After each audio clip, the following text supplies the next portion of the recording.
She's a business mogul, #1 author, and wellness expert. How can I help? And now Chantel Ray Fitch and her amazing guests are here to guide you on your journey to health, wealth, and godly wisdom. Time to level up. Welcome to the Health, Wealth, and Godly Wisdom podcast. Hey guys, welcome to today's episode, and I'm so excited. We have Dane Johnson, and he is talking about one of my favorite topics, which is IBD.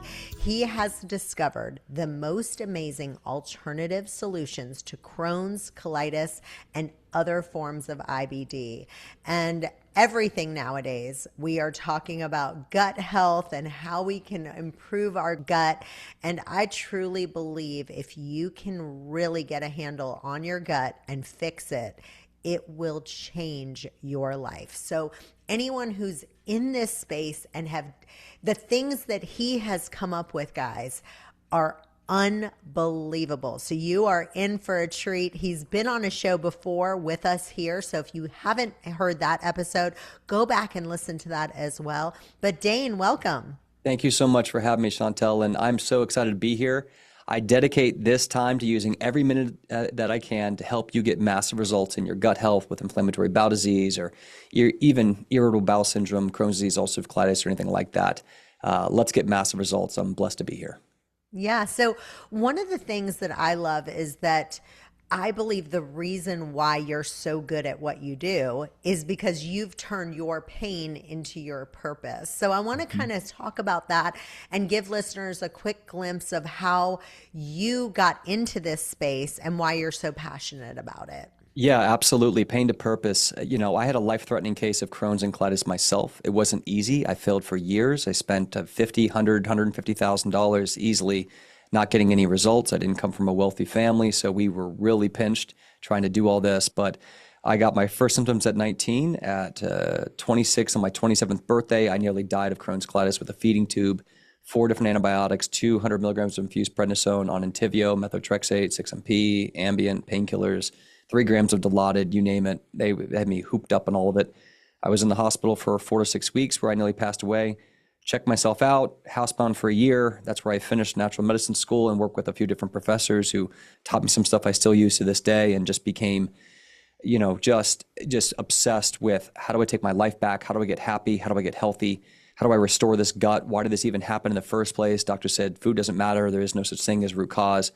Found that to be completely false and found a lot of things that were wrong with my body. Fixed them, treat them, beat them, and now I can eat a large variety of diet. I never had a surgery, even though I was told I had to get my colon removed. I haven't taken a drug since 2015, even though they said I'd be on Entyvio or Remicade for the rest of my life. And I've got 3 beautiful, healthy children without gut health issues, and I've just taken my life back. And it was the hardest thing I ever went through, and I've just been passionate for the last 15 years to help others find real solutions, because this is what my family needed. This is what the world needs. We need a healing home. We need a training center. We need more than just brainiac practitioners. We need coaches and people who know how to implement this stuff for everyday people to get real, massive, life-changing success so we can become the CEO of our health. What do we do? How do we simplify it? How do we integrate it in today's modern world? What matters and why? Where do we put our time, energy, and money for success? That's what I do. So let's talk about kind of a day in the life of Dane, of kind of what he is. And I call it crying children. I call it like red light, yellow light, and green light foods. Mm-hmm. So things for you now, because obviously there's a transition period, right? Yes. In that healing where you can actually go into remission naturally, Mm-hmm. but kind of talk about kind of at some point, like where you are right now, so people can get excited to go, you kind of were in the worst point with Crohn's that you ever were, but now what are you able to eat? And kind of like give us a day in the life of Dane, of what he eats, the supplements you take, things that are important to you. And so this is because what I do now is not, it's preferable. It's desire. I act out of desire, not fear. When you're chronically sick, you do what you need to do, not what you want to do. But I kind of worked on that trauma, because when you're sick, you go on a diet. So I've been on every major diet in the past. Red light, when I was really bad, I can't eat anything. I couldn't have a sip of water without using the bathroom. I'd have 25 bloody baths a day, legitimately. And it didn't matter what I ate or did, I was going to be sick. And it took me a lot of years to figure that out. It wasn't about the food anymore. And you always try to eat healthy, but I got to a point where as my gut started to get healthy, you got to rebuild 4 main things to be able to do what I'm about to tell you what I do. You've got to rebuild the digestion. You've got to rebuild the gut lining. You've got to rebuild and balance the microbiome. And you've got to nurture the nervous system. And then the 5th bonus, you need to be aware of your epigenetics so you know what things might turn on and off, inflammatory responses. So as you rebuild those, you're going to find that you can start to eat all sorts of foods. So with that in mind, and a lot of work and 12 years of experience and a lot of emotional work, I say this to you: I eat whatever I want. I eat what I want. I don't have a diet. I have a lifestyle that makes me happy and healthy. Can I eat Papa John's pizza right now? Yes. Do I ever? No. But there's a difference because I'm not traumatized by it. So to answer that question, what do I choose to eat? I eat very clean because it makes me feel the best. And I've worked on the trauma of why I would want to poison myself with fake Western goo. And I've done the work on that. I've tapped on it through EFT tapping. I've done clinical hypnosis. I've just spent years on discipline, and I worked that out of my body where I do not desire to poison myself with fake food. I like real whole foods. 85% of what I eat is home cooked. A lot of times I have right here, I have an elemental shake. I love these in the morning because they're so quick. I was running late for this podcast this morning, guys. I've got 2 sick kids out here. I'm getting IVs, doing all the things. So I love a morning shake because it's so bioavailable. It's tasty. I don't have to cook any or clean any pots and pans. But this has got, I'll tell you what's in here. So I always focus on prebiotic soluble fibers because soluble fiber is way easier on the gut than insoluble fiber. So banana, blueberry, acacia fiber. Okay, acacia fiber is the best fiber to start with if you're looking at certain fibers. Okay, it's high. It's like 1 teaspoon is 2 grams of fiber. So if I do 2 tablespoons, you got to work your way up. This is not medical advice. Take your time, guys. I've heard you guys are advanced, so I'm going to give it to you, right? So I'm going to do 2 or 3 tablespoons. I've already got probably good 15, 20 grams of fiber in here, but all delicate to the gut to reduce bloating, gas, to help clean the bowels, to help feed all the good guys, especially trying to feed bifidobacterium, extremely important in the colon. And then I put in slippery elm. I put a little bit of psyllium husk. I put a little immunolin, which is a very good FDA-approved type of binder to grab bad guys. And then I like to throw in electrolytes, and then I throw in creatine, usually 5 to 10 grams. And then I throw in resistant starches, high in green banana flour, white potato starch. So resistant starches feed all those short-chain fatty acids and colonocytes in the colon. So specifically, I really focus on things for the colon because ulcerative colitis was the main problem. My colon was the main problem. And then I throw in a little collagen, and then I use always unsweetened. I don't do flavored. I do unsweetened bone broth protein. So there's nothing in it except isolated bone broth protein, dairy-free, casein-free, sugar-free, stevia-free, natural flavor-free, all that. I try to stay away from sweeteners and use my own sweeteners at home. So I use honey, usually as the main sweetener, or I just use fruit. And sometimes I'll use a little something else, but usually it's not really needed. My palate's gotten away from a lot of sweets. So that's, a few things. I'll also put sprouts. A lot of my favorite vegetables are actually sprouts and fermented foods is where I like to focus. So I'll put like broccoli sprout in there, or sometimes other types of sprouts if I'm growing something. And then let me see, sometimes I'll put in turmeric root in there or ginger or something like that, depending on it. And have that, and then I always drink very clean water. I have a whole system. I've built out this triple filtered antibiotic or triple filtered water with a hydrogen water machine on top of it. And so all my drinking water is that. And then I have a whole house water system on my whole house. So one of the big things I also do is I build healing homes. I teach people the future is a healing home. I don't buy Lambos. I buy a truck and a HBOT. It's the same price. Right. So I did hyperbaric oxygen this morning, usually around 5:45 in the morning, depending if I'm doing a set of HBOT or not. I have one in my house. I'll do a 2 atmospheric pressure HBOT, read with Sensate, which works on my nervous system. You always need to be regulating into the sympathetic, then have my smoothie and a few supplements to drive in that. So for me, I'm in that place where I'm excited about it. I'm a biohacker. What you do to heal IBD is exactly what you do for longevity. So whether you have IBD or not, all of this stuff, we're all on the same page. If you're chronically sick and you're like, man, I'm losing my life, just realize that what you got to do is the same thing you're going to do to live to 100 and feel great and have a great skin and great hair and great sex drive and get rid of the bloating and have a great mind. I drink no caffeine and I'm like this all the time. I love it.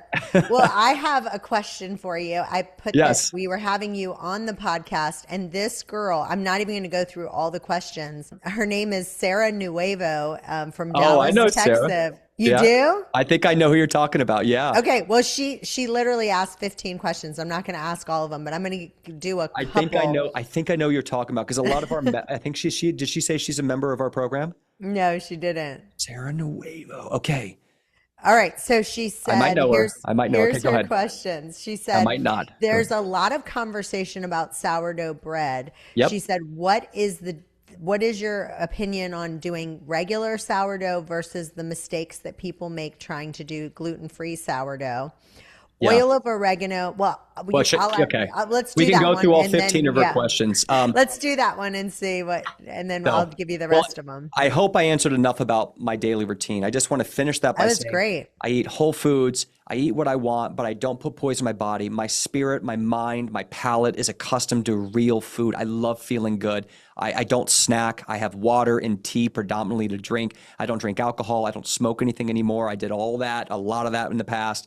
And I've just continued to work on my spirit. My day is about finding balance of why I want something versus what helps me get to my goals and where I find happiness. Because I try to find happiness out of indulgence. I try to find happiness through God, through nature, through exercise, through my children, and I just work on being the best version of me in my human state that I can be. And so I'm always looking at that. And I turn my house into a healing home. And when you start eating at home and you eat clean food, it's going to change your life. And you just keep working on that. This is over 15 years, guys. This doesn't happen in one moment. But keep being inspired and keep reading, keep learning, and connect with people who want to do the same, and you'll just get better and better. So the sourdough. The question is how to put together a quality sourdough. Is that the question? Yeah, she said there's a lot of conversation about sourdough. Yeah. What makes sourdough different from the regular sourdough versus gluten-free, and what mistakes do people make when trying to make gluten-free sourdough? Well, sourdough is a fermentation process that helps to reduce one of the main components that's an antagonist around gluten, which is gliadin. Gliadin is an active peptide that causes inflammation or can cause leaky gut in the gut lining. So a lot of us who have any kind of genetic issues like celiac or even less of that or just gluten sensitivity, even when we eat a gluten sourdough bread, we're going, well, the gliadin is reduced but not completely gone. And there are other parts of the wheat germ that can still be irritating to someone who's gluten sensitive, not gluten allergic. They're two different things. So when you do a gluten-free, you're getting rid of that entire germ that the body has become sensitive to, maybe because the immune system tagged it and got triggered years ago. Like me, I was fine with gluten when I was young. Then when I got IBD, I'm gluten sensitive. I'm still gluten sensitive. I can have it, but I know it's going to cause an acute antibody reaction. So when you're doing gluten-free, you're getting rid of that potential sensitivity. The problem isn't a true allergy. The problem is antibody reaction. So if you want to know this, you want to do what's called a wheat zoomer test from Vibrant America. It's a blood test that will look at 20 different markers of how the type of peptides or types of gluten could be causing acute inflammation. The name of the game of longevity and feeling your best at a cellular level is to get rid of acute antibody reaction. And so there's tons of research that can be shown. Dr. Tom O'Brien is great to look at this. Research Dr. Tom O'Brien and look up what he showed you about gluten, do a wheat zoomer test, and you can understand if you're having even small acute reactions with gluten. And if so, you're going to want to just go ahead and stay away from gluten most of the time. If you have any kind of exposure, it can cause a small antibody reaction up to 28 days half-life. So it's just something that you just got to ask yourself where you are. Your body can be strong enough that you can handle it, but if you do it for 20 or 30 or 40 years, you might be more susceptible to developing all disease. It's linked with neurological issues, metabolic issues, cellular inflammation, all of it. You want to stay away from acute inflammation. So I also like to check for lipopolysaccharides, which will be in the wheat zoomer. So it'll check LPS, lipopolysaccharides, which is a sign of things that cause acute inflammation, usually from bacteria. And I want to check a gut zoomer. Vibrant Marrow is really great at that. So Vibrant America has those two tests, the gut zoomer, see if there's leaky gut, see if there's sensitivities, then a wheat zoomer, so you have blood and stool. That will tell you a lot about whether or not you should have a gluten problem. But I think for a lot of us, if you're diagnosed with IBD and you have leaky gut and inflammation or blood in the stool or any of that, you should just stay away from it. Do a gluten-free sourdough bread. Fermented foods, sourdough helps to make it more bioavailable. The fermentation process is important to make nutrients bioavailable. That's why broccoli sprouts to me are way more nutritious than broccoli. And you don't have to sit there and chew that whole thing up. You do need broccoli sprouts. Okay. It's got way more antioxidants and phytonutrients. And so I'm a big fan of fermenting and germinating / sprouting all these types of vegetables for bioavailability, nutrients, and potential benefits like beneficial bacteria, lactic acid. All right. She has a couple questions on oil. Okay. Let's just pick a few. Let's just pick like one or two so we can keep going. Yeah. She says that, are there any risks of taking oregano oil too aggressively? Can it help with bacterial overgrowth, parasites, or candida? And is there a correct way to cycle or use oregano oil safely? Good question. Yes, it can be taken too much and too aggressive. And yes, it can help with candida, parasites, and bacteria. It's not that strong for parasitic because the big bad wolf of parasites usually are in dense biofilms. So you need things like mimosa pudica and other types of herbs to help break apart those biofilms so you can get after those parasites. It's dangerous because when you start trying to kill off proteobacteria, which is gram-negative bacteria that's proliferated causing small intestine bacteria overgrowth, you're waging war in your body. And if you are not ready for that, if your liver, your lymphatic system, your microbiome, your nervous system is not ready, you're going to make yourself more sick. So any kind of killing agent, any kind of fight in the body, you need to prepare for the troops, I should say metaphorically. So if you aren't able to handle binders, if you haven't worked on your drainage pathways, if you're not up running, walking with high energy, and notice that you can easily sweat in a sauna, I would say that there's a higher risk to go on all of that. Secondly, is you have to understand low and slow. You should never be taking oregano or any of these antipathogens just as a single capsule with multi-ingredients, not until you're ready. So I want dropper, single drop at one time, and I would even consider pulsing 2 days on, 1 day off, 2 days on, 2 days off, something like that at one drop. And then make sure you follow it up with a binder and liver support. Liver kidney support is most important. So if you can't handle N-acetylcysteine or milk thistle, dandelion root, if you can't handle any TUDCA, bile salt to get rid of stagnant bile. Remember, your liver holds toxins in the bile. So if the bile's not moving through, your liver's not going to be able to clean itself. So stagnant bile is one of the core issues. Castor oil pack's great for that. TUDCA is a bile salt that's great for that. Again, these are all advanced strategies. So you don't know what you're doing, you're going to hurt yourself. So you should be speaking with a practitioner before considering. So she says that she says fiber can be very controversial with people with Crohn's and colitis. And some people say to avoid it completely, while others say it's essential. Where do you stand on fiber? And can you explain what acacia fiber is and how it's different from other types of fiber like psyllium husk or inulin? And why do some people with sensitive guts tolerate acacia fiber better than other fibers? Okay. Fiber is controversial. Let's metaphorically, fiber is like physical therapy for a hurt knee. It's the exact same in that. If I have a hurt knee and I come in and I do too intensive physical therapy, what's going to happen in the knee? It's going to get worse. So if I do jump rope on a hurt knee, it's going to make worse. But if I had waited and done the jump rope on phase 4 of that same hurt knee, the same therapy, it would have actually helped the knee get stronger. Wow, what a great example and analogy. That's so good. I love that. It's how you have to look. You have to see where your body's ready. So at any moment in time, something can be good and bad based on where you are. If you just try to hack it, this is a problem of what's called MPS, Magic Protocol Syndrome, because people are labeling things as good and bad without any kind of strategy. Healing is a chess match. This ain't checkers. You have to know when to move the bishop and when to move the pawn, and you need to be trained on that. And that's one of the biggest problems is that we're all out here trying to get health hacks instead of getting actually trained to be the CEO of our health. That's why I call it SHIELD, because it's your answer, not the answer, and you meet where you are and you get trained for a lifetime. So you're not just trying to hack symptoms. You're trying to get empowered so you can respond to adversity for a lifetime. It takes longer, but it's a lifetime gift. So that's what we have to understand here. Fiber is fantastic. It's undigestible plant matter that helps the body in many ways. It acts as a prebiotic. It's nature's natural binder. It cleanses the colon. It helps regulate sugar in the body. It's why we eat fruit whole and why fruit juice causes such glycemic load issues or glycemic control issues, and not good for people with diabetes issues or glucose issues. So fiber is fantastic, but if you have dysbiosis and microbiome issues, fiber is going to hurt you. Now, people who are carnivore who do no fiber and say you don't need fiber, there is a benefit to come off fiber for a certain period of time. I do not think it's forever. However, so where is the source of fiber? Well, there are two forms of fiber. One is called insoluble and one is called soluble.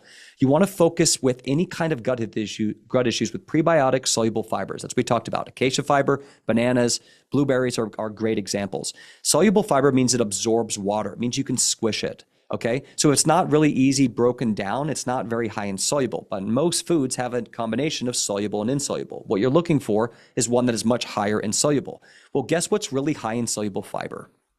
Baby food. If I take a raw apple, you can't give that to a baby. But if I take the skin away and I break it down and heat it up and give the baby applesauce, the baby does great with it.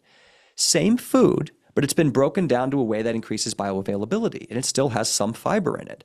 So it's a delicate amount of soluble fiber.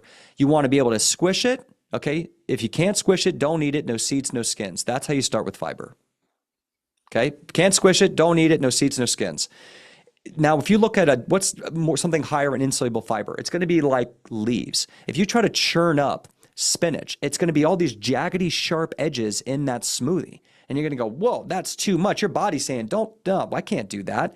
It's not really broken down, but you can do that with a banana because a banana is higher in soluble fiber. So that's what you want to do. You want to start with delicate fibers that your body can slightly start to utilize. And there is so much clinical research on the benefit of fiber. We know that getting fiber back into your body at a certain point is going to make sense. You're going to hear this from Dr. Berg, who is a big time ketosis guy and a carnivore guy who's also agreeing that at a certain point fiber is going to be beneficial. That's why he has massive salads, low glycemic salads every single day. And so I think there's a time and place to take fiber out for certain people, especially carnivore. I am a fan of carnivore for a period of time, but carnivore has its own problems for us. Like certain people can't break down that red meat very well. They have serious problems with fat malabsorption, which could be a big problem with ketosis for them. So people with IBD can't follow famous diets. We need our own plan because our digestive system is so broken. It's a different game you're playing than someone with diabetes or someone who's overweight or someone with cholesterol problems or someone with heart disease. It's a different game when you have severe GI issues. You cannot break down food with IBD very easily, especially if it's severe Crohn's disease or ulcerative colitis.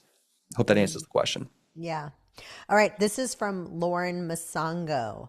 She says, I've taken a couple gluten tests and they say I'm not gluten intolerant or celiac, but when I eat gluten in the US, I often feel terrible. What's interesting, I just went to Italy and had a lot of bread and pasta and I was completely fine. And I've heard other people say the same thing and it makes me go, I've also noticed something with other foods too, with bananas. I have a friend that grows her own bananas, and when I eat that, I feel fine, but sometimes I don't feel as good after eating regular grocery store bananas. Is there something different happening, even if it's organic, from the grocery store, from different than my friend's backyard? It sounds like there was two questions in there, but one's about bananas. One, she's saying she has a friend that has a food farm that grows her own bananas. Yeah, and she feels terrible even if they're organic. The bread, right? And the bread again. Okay, so food is not really food anymore in the world. Western world is taking this idea of bread and they're bleaching it. And it's also got massive amounts of glyphosate because they use it during the breakdown of the bread towards its end cycle before they harvest it. And so we have problems around the kind of chemicals used to even make the bread, the bleaching of the bread. We have problems around the chemicals used to even harvest the bread that are making it different. So yes, bread is not actually bread anymore. And also when we ferment in the United States for capitalism, we're also seeing a problem where we're not even fermenting it for hardly any time. Where in Italy, everything is grown in Italy. They don't use glyphosate in any of it. All these chemicals are banned out there. It's taken the proper time to ferment and properly make those breads. And so whatever is, gluten or bread there is a completely different end product from the process of going through it than here. Now, even like an organic banana, it's very similar that an organic banana is still labeled organic, but they're still using a spray to help it ripen quicker that some people could be reactive to, even on the organic bananas. They put all these bananas in big warehouses and they spray them all because they need them to ripen quicker so they can sell them quicker. It's a capitalism problem. So yeah, those are all things. But I'd love to get into a little bit more of the core issues of IBD and what we can do about it and how we continue to move forward. It sounds like we're on a live right now and there's a lot of people listening in, which I'm grateful for. And hopefully we continue to help serve everyone who's listening live today on today's training, if that makes sense. Yes. Let's talk about this next. I have one more question, and this is from Vivian Valedicto. She says, I've heard a lot about supplements that support liver health, things like milk thistle, turmeric, curcumin, NAC, green tea extract, and artichoke. A lot of people talk about these as liver cleanse supplements. When I took milk thistle, I broke out into a massive rash. And I'm curious about something personal too. Why would I break out in hives? And why would someone react to something that's supposed to be helpful? Is it possible that some people's bodies just don't tolerate certain detox supplements, or is my drainage pathways a mess? Well, it could be both, but most likely your drainage pathways are clogged up. Most likely you're getting a Herxheimer reaction because you're releasing something out of the liver that your body doesn't like. And your liver, when you move the liver, it's been, same with antipathogens, wild oregano and things like that. If you do it too quickly or too harsh, and we don't know how sensitive you are poking a bear. When you want to move toxins in the body, you are poking a bear, always. So the way I metaphorically do it is I put my seatbelt on, 2 hands on the wheel, and I drive in the right lane. So a lot of times I'm not even going to push on all of these things. And I don't know how much else you were doing and how much you were removing, but if you put too much on your body at once, it can stimulate a reaction. I've seen people get shingles outbreaks. I've seen people get eczema, psoriasis outbreaks. I've seen people have anxiety attacks, or they can't sleep well, or all these other issues because they push too quickly, too hard. It's probably a Herxheimer reaction. So I would say most of the time you take a really basic, very famous herb like milk thistle or dandelion root, 9 times out of 10, from my experience, it's a Herxheimer reaction, not an allergy. Now, some of us do actually have allergies, so we have to be aware of that. And some of us do have certain genetic issues where we just can't handle it. If I get a severe reaction from it, my first question is, can I just use something else that can support the liver? What do I want from the liver? If I'm just generally doing liver cleanse, then I wouldn't use that product again. Why? Because there's a million ways to skin the cat, right? So I'm going to look at different ways to come at the liver. I'm going to start with something much lighter. So if I have anyone who's sensitive, I'm going to do single ingredient, low dose, and I'm going to pulse it. So I might start with just 2 days a week, add a few drops or 1 cap. I usually like a single ingredient capsule or a dropper, and listening to intuitive where that client is or patient and what they need and what we want from the liver. I might even start with something that's more basic, not a supplement. Like I'm going to do a 104-degree, 15-minute Epsom salt bath and see how they respond. Because if I'm seeing skin reactions with the Epsom salt bath just from simple heating the body and a little magnesium, then I know they're super sensitive. So whenever I start with someone at any time, I always start with basic things and work them up. Epsom salt bath is going to be great. Then from there, I like to do a castor oil pack. I'll do a castor oil. And a castor oil is one of the best oils to actually infiltrate and go deep into the body. It can move that liver so well.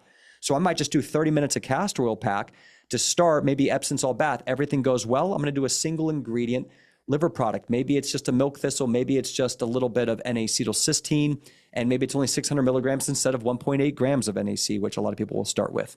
So that's where I'm going to go. And I might even just do it twice a week, and I might do it with food to kind of simmer down the potential experience of that. So those are some of the variables I can use when trying a product. Like you can use something and dilute or make it stronger. And one of those ways is it with food or an empty stomach, and that can also support the reaction. But any kind of hives and a breakout around the body, there's something definitely going on in that body that we need to work on drainage pathways. I'd say 100%. I have one more question from Sandra King in Lakeland, Florida. I'm glad we got a lot of questions of people coming. I hope everyone else in the world wants to hear me do Q&A right now. Go ahead. That's right. She says, I have a question. I've been experiencing rashes, small rashes all over my stomach and body. They are not extremely severe, but they keep showing up and I can't pinpoint. I've gotten rid of all kinds of different foods. I've gotten rid of supplements, soaps, detergent, lotions. It still keeps happening. Yep. And it feels like I've gotten rid of everything that can be triggering and that still appears. Mm-hmm. From what you're seeing in your work of gut health and inflammation, what are some of the most common causes of unexplained skin rashes? Could it be related to gut issues, food sensitivity, histamine, detox pathways, or being overwhelmed? Any ideas? Yeah, so I have a few things. A lot comes to my mind. I mean, I could sit there and talk about all that for an hour to the person who asked that. So my first thing is, just because you get rid of toxins in your environment, which is really good job on that, doesn't mean that the toxins have gotten out of your body. And that's drainage pathways. I actually helped get someone eliminate dysplasia, CRC, chronic calprotectin after 5 failed biologics because of this simple thing. She had got rid of all her parabens and her makeup, and she got clean water, and she was only eating clean, and she got air filters, HEPA filters in the house, and she checked for mold. She did all the things. But the thing is, her detox pathways could not get rid of those otoxins. Her genetics were poor. She needed certain vitamins and minerals, and she needed a lot of support around her lymphatic system, binding up the gut to finally get it to heal. So healing leaky gut, rebuilding that microbiome. The gut's always going to be important in detox pathways, and really supporting the liver. The liver is the most confused and missed answer. So I would say, most likely your drainage pathways need works, that the toxins are not getting out of your body, even though you've done the great job of closing the gates to not to allow more toxins onto your island, your gut island, right, into your body. So you're reducing toxins coming in, but your body's not capable of getting rid of man-made foreign chemicals out of your divine human detoxification pathway system. So she probably just has missing links around what she naturally can get rid of. Maybe she has the MTHFR, maybe she has the COMT gene, or maybe she's just been overwhelmed for so many years. So I'm going to see how she does with, we just said, Epsom salt bath, maybe castor oil pack. Then I might work her on some reduced glutathione or precursors like glycine at night and N-acetylcysteine. And then I'm going to maybe consider making sure she's using rebounding and earthing and sunshine and getting her body sweating in a sauna. So I'm going to keep working all that stuff. If she does well with all that at the same time, I am going to rebuild the gut. One thing about what we do in Shield is we don't do one thing. It's everything combined. I just need to see that how she handles this department, how she handles this department, put them all together and scale. And just because you're doing one thing and you go and it's not working, well, I can increase the dose of that. I can add something on it to make it even stronger. There's a lot you can do.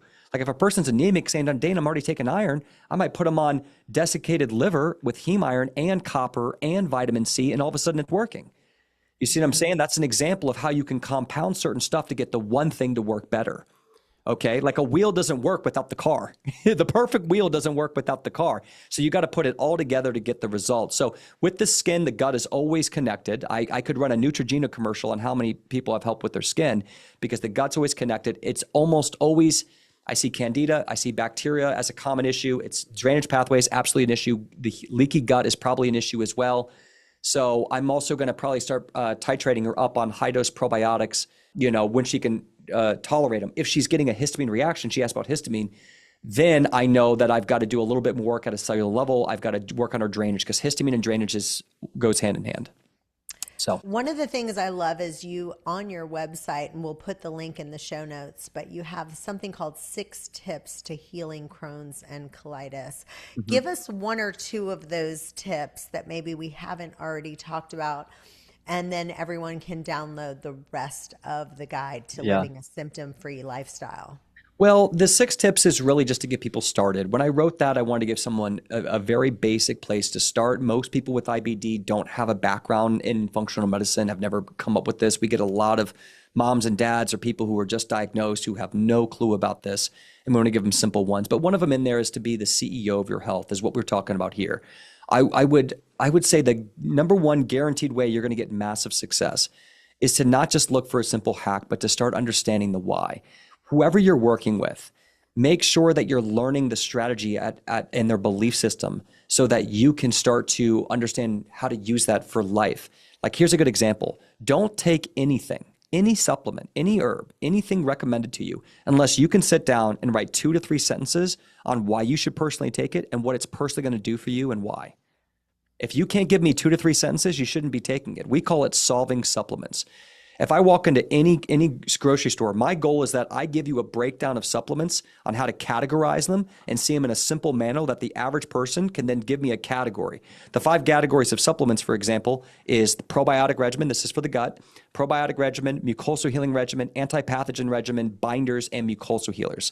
So when I walk in, is that a supportive supplement? Is that a healing agent? Is that a beneficial bacteria probiotic? So probiotic could be colostrum, it could be butyrate, it could be bifidobacterium, it could be Saccharomyces boulardii. A supportive supplement could be vitamin ADKE, it could be Indigo naturalis herb, it could be a mitochondria supporting product like alpha lipoic acid, CoQ10, L-carnitine, D-ribose. It could be a methylated B12, methylcobalamin, B6. So how do you support the body? So once you can start to categorize what you're doing, once you can categorize food, you have to learn food and supplements. Those are the two biggest things. And the third is just the natural, basic biochemistry of the body. Like with the gut, you've just got to understand the basics of how does digestion work. You have to know that you have to fix the pancreas, liver, and stomach to get digestion to operate properly. And then the microbiome. You have to understand what the microbiome is. It's the city of bacteria that balances how it communicates between the cells, the tissue, bacteria, fungi, viral, and how it creates a balance so that you as a divine earthling can work and operate and break down food and take it from this piece of plant to an actual piece of poop and get it out properly and safely. And so we just want to understand the basics of the body and the foundations, is that every human should be able to walk away and understand how their gut works without having a medical degree, and how supplements work. Why would we spend money? Why would we use these? Same with herbs. And how food works. I call it food philosophy. We need to get rid of diets and we need to build lifestyles. And that's what vegans did. If there's one thing I'm really proud of the vegan culture, is that they went out and said, I don't have to be vegan. I'm not doing this for sickness, even though it can help me with A, B, C, and D. But I believe in this life and I'm happy living this way. And it just so happens to have all these health benefits. And I think that's what we need to take away. I'm a really big fan of cherry picking ideas from people. When I sat and interviewed Dr. Gundry or Dr. Zach Bush, and I've interviewed some of the biggest, most famous functional doctors, I always look for what can I take. I don't need to follow their religion, so to speak. I just need to be able to implant something that works for me. That's what Shield is. It's your plan, and anything fits into Shield. Anything. So build your shield. So if I look at an example of when I did this, when Dr. Gundry really taught the world about lectins, I said, what he said about grains and polysaccharides, brilliant, brilliant. And he taught me about nightshades and skins and seeds and why, do you know that Italian women started removing skins and seeds from their tomato sauce and their spaghetti 200 years ago? Yeah, I did. Yeah. Right? And I he had said him that in on the front of a show doctor. too. He's been on my show a couple times. And I love that story that he shares. He said that. I heard him say that like 8 years ago in front of a doctor. And I was like, mic drop, he's right. Because the doctor was giving him crap. And he was like, people have been doing this for thousands of years. And it was another one about the white rice. Do you know that white rice was what the rich would eat and they'd give the brown rice to the peasants and the slaves hundreds of years ago? Because the brown rice hurt their stomach then, not because they had IBD or IBS. So we started realizing that there were certain plant defenses that were irritating people's gut, and it made them famous and sold millions of books. And he was right. Now, I think he's wrong about fruit. Straight up, I'm like, Gundry, I'm going to take grains. You got me. I'm done. And I actually teach his philosophy in my program around lectins with the polysaccharides. So does Elaine Gottschall's specific carbohydrate diet. So, but then when we started talking about fruit, I said, you go ahead and keep that one. Mm-hmm. You keep that one, because fruit has been so beneficial in so many ways, and I can get foods that are reducing it, like bananas. So I still tell people to stay away from acidic fruits that are high in skins and seeds. So when you're with IBD, you want alkaline forming, and you want no skins, no seeds. So that's going to be a pear. It's going to be a banana, the blueberry we talked about. It's going to be things like cantaloupe, papaya. Right? We got to be careful. If you've got diarrhea and you have a lot of papaya, it has a lot of vitamin A and vitamin C, and it's 88% water, it's probably going to increase that diarrhea. So again, customization, very important. So that's food philosophy. You have to look at food, any plate of food, and assess its risk for you. If we can just take a step back and actually get trained, then we don't get pulled far left or far right, which a lot of us are just so confused. Once you have a baseline of how you understand health generally, it's harder to sway you. And now you just get the cherry pick ideas when you hear a great idea. I bet there's a lot of listeners right now who have taken 2 or 3 aha moments from what we've said and said, I'll take that. And there might be something else I said that they said he can keep that. And that's exactly how I do it too. Build your plan, build your philosophy, and be open to learn from everybody. If they're meat eaters, if they're plant eaters, if they're fasters, if there's whatever, it doesn't matter. Just listen, cherry pick, and build your unique answer. So good. I want you to talk about how much of Crohn's disease is actually connected to the nervous system and chronic stress. And have you ever seen cases where unresolved trauma or long-term emotional stress actually triggered or worsened IBD? And can someone actually heal their gut without first addressing that mind-gut connection if they're just chronically stressed over and over again? So there's a strong opinion on that, and I do have conviction around it, but there's a lot of gray area around what stress is, How do you identify it? How do you know if it's a problem for you? It's loosey-goosey. Stress is kind of like this thing that it's like trying to measure air in the room. Chantel, you know there's air in both our rooms, right? We'd be dead if there's not. But how much? And what's the quality? And am I getting is it enough oxygen or is it just air? Because there's a difference between oxygen density and air, right? It's like we don't know. So it's like here's your stress. It's right there. Do you see it? No. Can you feel it? No, but I know it's here. So stress is 100% correlation with all disease. I don't think we can thrive as humans in chronic stress. And I think it's probably what happened to Steve Jobs. And as a business owner who has consistently worked 60 to 80 hours a week for the last 10 to 12 years, I can tell you that stress has had an impact on my life.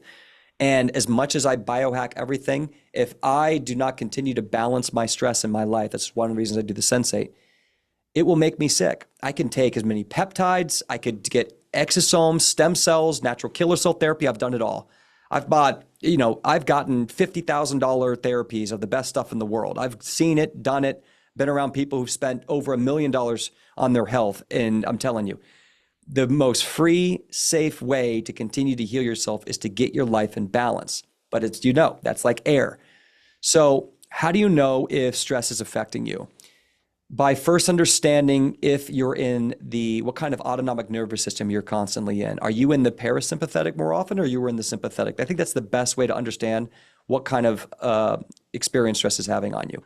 Like right now, in this moment, there is too much stress on my body. Why? Because I'm speaking and I'm not breathing. Right? I'm doing all this talking like a rabbit. Chantel's listening to me and I'm not breathing. I'm shallow breathing to get the words out and use the time and try to help and support. So it puts my body in a sympathetic state with shallow breathing to talk this much. Let me take a breath. That felt good. So, stress is something that 100% is connected. It's hard to understand how much, and it's hard to build a life around it. You'll know you're not stressed if you're salivating before you're eating, if your eyes are properly dilated through the day, or another way to know if you're in the parasympathetic, if you're breathing into your belly and not your chest. If you're talking a lot, you're going to breathe into your chest. Okay? Proper posture can also help with that. Being outside in the sun, earthing, will also put you into a parasympathetic, feet on the actual ground. So the nervous system is the way your body regulates immune health. You can't get the vagal nerve to work properly unless you're in the parasympathetic. We know the vagal nerve from the center of your brain down helps to regulate digestion. It's important with inflammatory bowel disease. So if you are in the sympathetic and you're eating, you're not going to break down that food well, right? It's not going to assimilate into the cells well.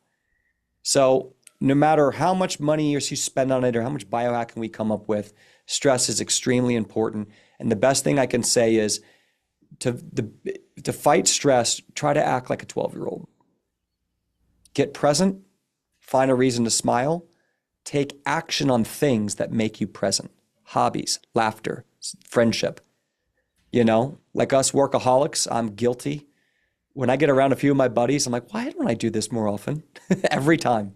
All the wars we have on finances and kids and business and ego and what we got to do in our relationships, they can really take us over. And we should be working towards more happiness and health, not just more digits or more trophies, I think is something that a lot of us type A's could look at and really reflect on. I think sometimes we get caught up in the productivity world, but yeah, stress, absolutely connected. So true. Let's talk a little bit about grains for a second, because many cultures before have soaked, sprouted, fermented grains before eating them. Mm-hmm. And today, some experts say that, the preparation methods can reduce the lectins and make grains easier to digest. Mm-hmm. So for someone dealing with Crohn's, colitis, or other autoimmune gut issue, would you say, if you were advising someone, would you say, hey, let's get rid of grains for the next 30 to 60 days? Would you say, let's soak them? Would you sprout them? What would be kind of your recommendation on grains right now if someone was in kind of a really bad way? If they're in a really bad way, and generally speaking, and they're not vegan or vegetarian, then I'm going to say, go ahead and get rid of grains right now because I don't need them. I can get carbohydrates in different ways. My favorite place to get carbohydrates when you're starting out is going to be something like congee or purple potato are going to be great ways to get it, or fruit. So I want, Oh, I have to tell everyone, listen, I made some purple sweet potatoes today. yes. And what I did, I have to tell you, I baked it in the oven. I took purple sweet potatoes. Cooked it on 400 for about 45 minutes. And then I took them and chopped them up and sauteed it in ghee and put salt on it. I'm telling you, it was smack your mama good. It was so delicious. You guys have to try this recipe. Sorry, keep going. No, that's great. I love it. I think purple potatoes are the best tasting. I love the purple potatoes, and they're really high in anthocyanins, antioxidants, and resistant starch. You want things when you get on the offensive food, right? This all comes down to what do we eat with IBD? As you start to get a healing response, now you want to get on the offensive food. So it's not just about what you want to eat. It's really about what's going to help your gut get even stronger, that now you're not just surviving, you're thriving. Purple potatoes is one of those, okay? It's so good for you. You're looking, the main keys you're looking for food is you're looking for antioxidants, polyphenols, resistant starch, fiber. Those are the main things that can really help build the integrity, the diversity, and the amount of healthy, good colonies in the gut. So like on a stool test, they might check your Shannon's index and Simpson's index. And these are two ways of looking at basically the phyla microbiota that help you understand the diversity of your beneficial bacteria. Imagine all the different species in the forest. So if it's like, do you have the wolf, the fox, the lizard, the cricket, the mouse, and the leopard? And it's like, oh, you got them all. You got all those keystone good guys in the forest. But do you have enough of each one? Is that symptoms index. So that's where you really start to get a thriving microbiome, and you want to see that really strong and heavy. And that's going to be checked a lot of times through the Bacteroidetes and the Firmicutes. And that's the colonies of all those good guys in the colon, large intestine, or the small intestine. And when you have that, now you're building a robust environment that can protect you from these experiences.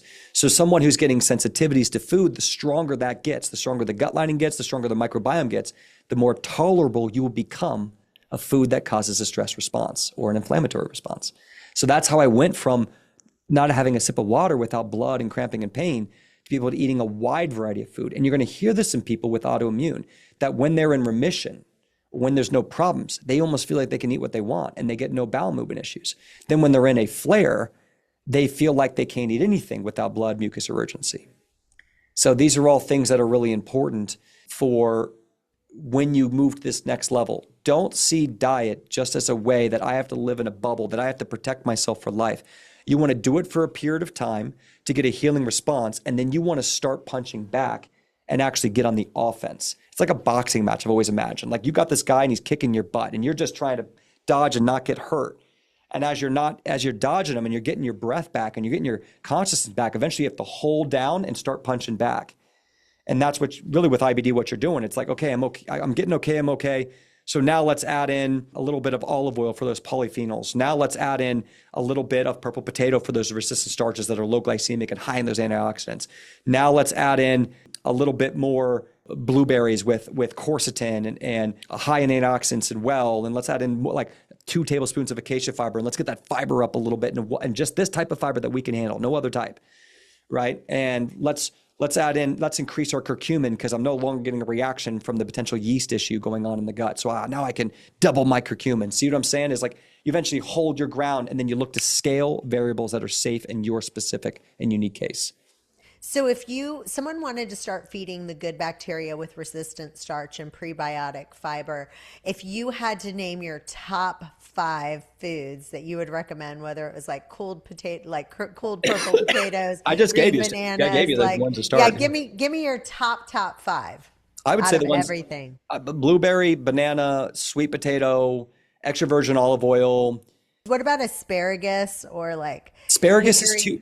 Asparagus is great, but the problem is that it's got that insoluble fiber. We're dealing with IBD. I'm thinking generally speaking here. If I'm dealing with someone who's got diarrhea, cramping, blood in the stool, urgency, malnourished, I'm not giving them asparagus. There's a million ways to get something. Like when you look at something that's intrinsically good for you, you have to weigh the risk versus reward. You know, like if I take a salad and I say, this is full of antioxidants, this is full of fiber, this is full of prebiotics. And then a person with IBD takes it, they're going to get destroyed. Whereas I take congee that has almost no nutrition. It's white rice porridge. It's goo, nothing, no fiber, no value in it. But the person with IBD feels great and they feel satiated and they sleep better and they stop the weight loss. It's not, the problem with IBD is that we look at these ideas of famous diets and they do not register. What we understand about what's healthy, until you get your body stabilized, you can't consider what the world considers healthy. And that's the problem. Famous diets do not. And if you look at famous diets for IBD, basically they're just saying eat a restrictive diet for life. Like the fruitarian diet David Klein came up with back in the 90s was about like eat 30 bananas a day with a little butter lettuce and a few other fruits, and that's it. And that's how you're going to live your life. That's it. I mean, it's crazy. And then, you know, carnivore diet, very famous to help a lot of people with Crohn's and colitis. And they're running more clinical studies. I just did Dr. Sean Baker's podcast last week. We were talking about this. I mean, he was saying he's just seen hundreds of people with inflammatory bowel disease get better on the carnivore diet.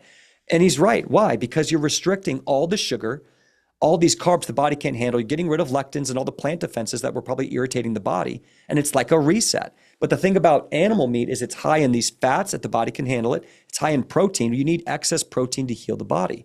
And then if all that iron, if you can get that hemoglobin up, you need hemoglobin, oxygen binding protein in the blood. That's going to be a wound healer. Without hemoglobin, you don't have a solid ability to heal wounds. So you got excess protein. You can get that iron up. You're getting 2,000 calories a day easy. And then you're starving all that dysbiotic proteobacteria that's releasing the lipopolysaccharides we talked about. And as that goes down, it reduces endotoxins in the bloodstream that causes metabolic endotoxemia.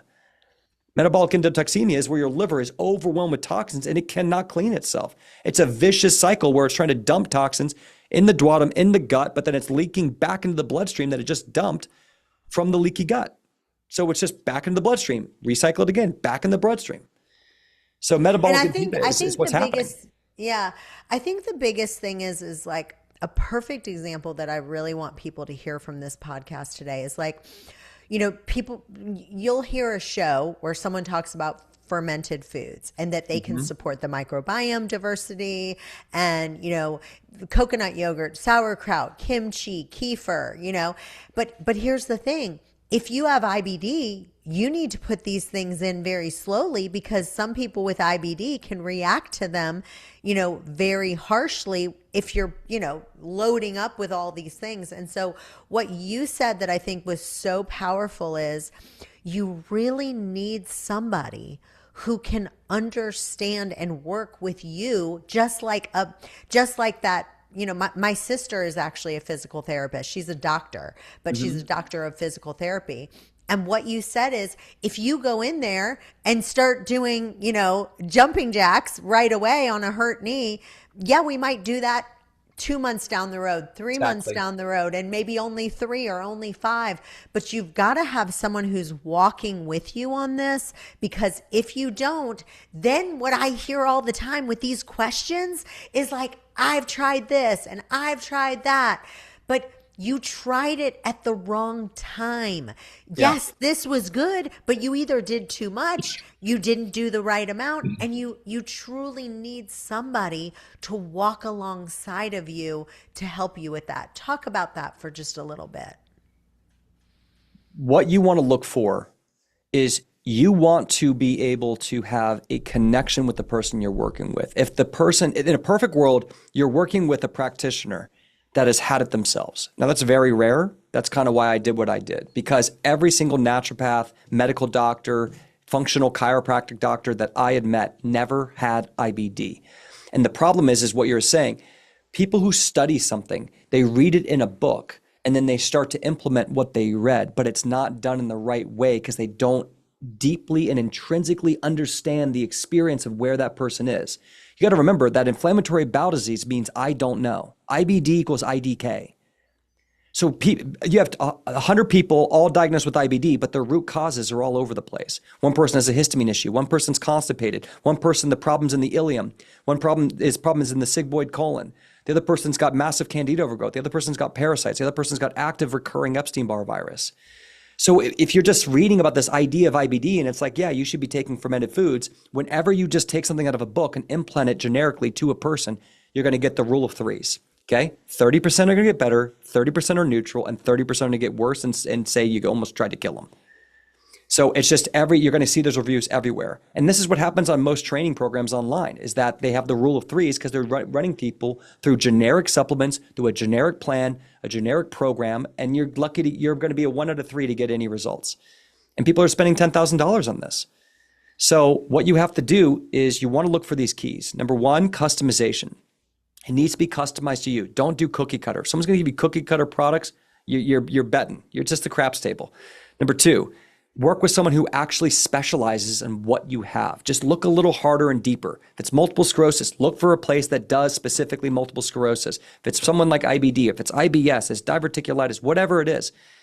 Number 3, if you can find a practitioner who's actually had the disease themselves, Yahtzee, because now you have the heart.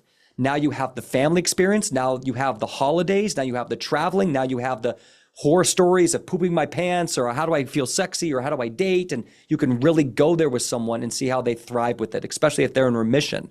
80% of our team has IBD. I built it that way because every time when I met with someone, they couldn't relate with me. And then we have more testimonies than any doctor, any clinic, any hospital, any coach times 10. The people we see are a minimum of 3 months, all private coaching. Everyone gets the custom plan. No 2 plans are the same. And we have thousands of members. It took us 12 years to do that. So it's not something quick and easy. We do not do McDonald's drive-thru. Those are the things you want to look for. But unfortunately, when you want perfect systems, you got to pay for it because it's not scalable. What we need as a society is not scalable. So you either have to have a large ability to invest in the people who are the best. Because my coaches, there are 3.5 million people diagnosed with IBD just in America. We have clients all around the world. We can only take and see 45 clients a week, and they're all at months at a time. So what I've built is extremely impactful. Our success rate is massive, but it's not scalable. And I won't scale it on the back of people getting poor results. I won't do it. I'd rather have a small company. It's just how my heart is. I don't need that in my life. I just want the right contracts with the right people who are ready to get great results, and we're going to work hard for them. So that said, that there are many different ways. Now let's talk about the cost-effective way to get massive results. You have to spend, there are 3 energies you can spend here to get massive results with, what she was saying about her sister and out there. Okay, you can spend time, money, or energy, all right? The least valuable is money. I know that sounds salesy, but the least valuable is money because you can always use time and energy to make a lot more money, but you can't really spend money to always get as much time and energy. And your time is very limited. And right now, I bet a lot of you, your energy is limited too, especially when you're sick. So when you don't have a lot of the finances, you have to be resourceful when you don't have this resource to use your time and energy to get self-empowered. So the number one thing you should do, whether you even have the money or not, is get self-empowered. Get trained by whoever you hire, if you do hire someone. If you're not hiring, read books sensationally, come to podcasts, write down questions, and start looking for answers and cherry pick and then incorporate it. This is one of the best resources I have to give you to be resourceful so you can save money and do it right, is to get a healing journal. Now, I built a healing journal that I use for about 185 days. I filled it out every single day. And I'm going to give it to Chantel in the show notes, completely free. It's my gift to you. This is the same journal I use and it has an example day there. And what it did is allowed me to track my symptoms, what I did every day, and understand the variables that were changing as my symptoms were changing so I could start tracking what was actually happening. Because if you don't know what your symptoms, if you're really sick and you don't know what your symptoms were last Wednesday, and you don't know what you did last Wednesday or what you were doing up to that Wednesday or what you did since Wednesday, you're not going to get results. You are not understanding your variables and you're not understanding how to move things. And healing, it has not been your priority. Even though you say it is, it hasn't.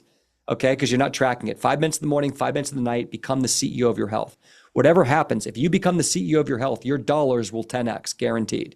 Because you will absorb it and you will utilize what's being said. Because a lot of us, we don't know this, but we're just got MPS. A lot of us have this disease called MPS, Magic Protocol Syndrome, where we hire and we listen just waiting for a hack.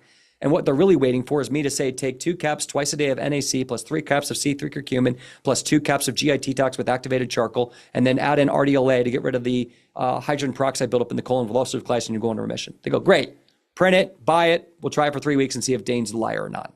That's what everyone really wants right now. They just want, build me up, just give me a stupid plan. Let me do it for a little bit. Hopefully it's not too expensive and it won't take all my time. And I just want to hack and get my health right. But as we get more sick, we realize that will never happen. You got to become the CEO of your health. So the more you start understanding how you feel with food, the more you understand like what's holding you back from having home cooked meals, what's holding you back from actually getting rid of alcohol, what is pulling on your heart to live a certain way. I think God calls us to really shed these skins, these old skins, and become something new. I think that's why we got sick. And we are going to build a better future, and we're going to do it for our children. We're going to do it for our mothers and fathers, and we're going to do it to become happy. Get happy to get healthy. So you get happy in this new life. That was probably the biggest thing I did in that journal is I got happy while I was cooking. I got happy being gluten-free. I got happy not drinking alcohol.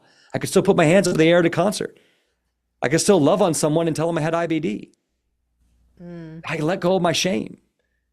And then all of a sudden you go, this ain't that hard, actually. I'm just eating like great grandma. I'm just eating like people ate for 2,000 years. It's a lot of spiritual healing. And that's the nervous system we talked about. A lot of this is in your spirit. It's really not that hard to eat this way.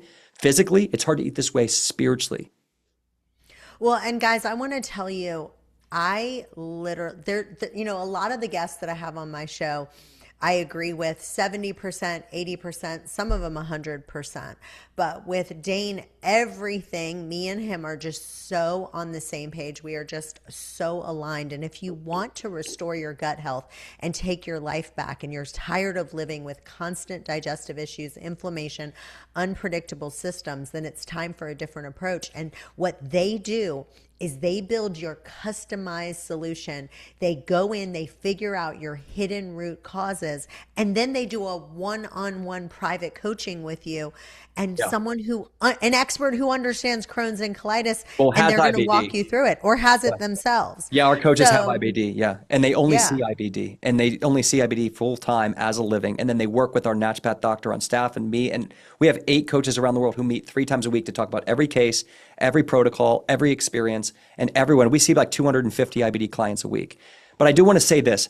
Again, it's not something that we can do. We're not trying to scale. We want the right people with the right situations. It's one-on-one coaching for a minimum of 3 months. That's the minimum, plus DM support through the week. And what I've built here is I've tried to build a real healing home and a beta test on how we can get connected and how we can actually get real results with inflammatory bowel disease. And I think we need this across every disease. I think we need a version of this of multiple sclerosis and autism and all sorts of other diseases out there. We need specialization. We need people who actually live it. We need heart involved in it, conscious capitalism. We need community.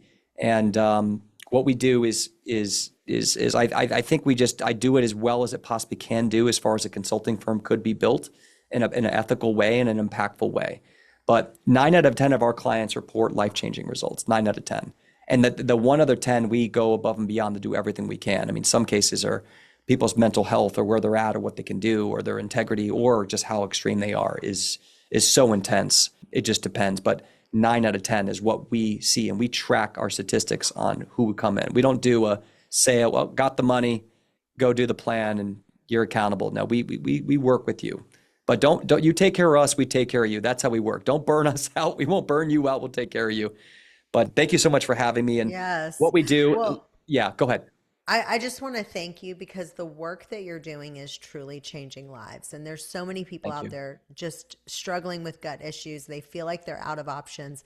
And what you're doing is you're giving people hope, you're giving them answers, and you're showing them that healing is possible. And so thank you for your time, your research, your passion.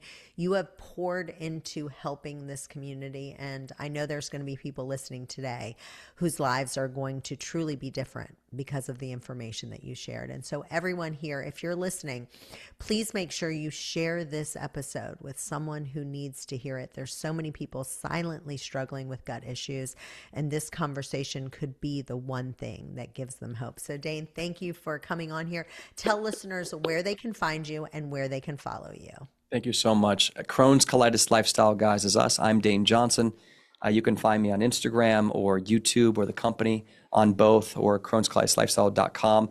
We do offer a free, no hassle, 1 hour IBD strategy session talking about your game plan, your past experience, what hasn't worked, what do you think the root causes are, how can we connect and see if there's a real integral way that we can work together, then that's what we hold for you. So you can find that out there, connect with us, let us know what you need. We're here to support, and we just want to see everyone be able to win and create a safe and healthy space for all of us to tackle life together. Healing is possible. Don't lose hope. If I overwhelmed you today with certain conversations or certain topics, just realize how much there is to learn and grow, and we're never stuck.